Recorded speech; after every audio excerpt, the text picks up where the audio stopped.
อาการบ่ค่อยดีจังเป็นจั่งซี้มาดนแล้ว เห็นเจ้ากับเขารักกันใหม่ๆมันเป็นจั่งซี้เจ้ากับเขาเลือกกันด้วยอิหยังบอกอ้ายแหน่อย่าบอกว่าบ่รู้สิได้บ่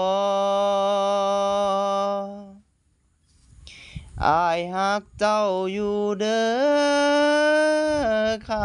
ำแพงแต่คำแพงบ่ได้รักอ้ายเลยมันเจ็บปวดหัวใจแต่ทำจั่งใดก็บ่ได้เปลี่ยนแปลงมันสิเกิด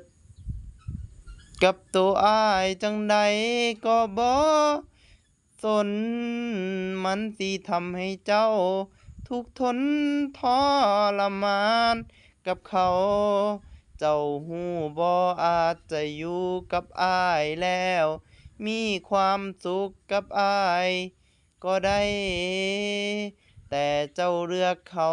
อ้ายยอมรับการตัดสินใจ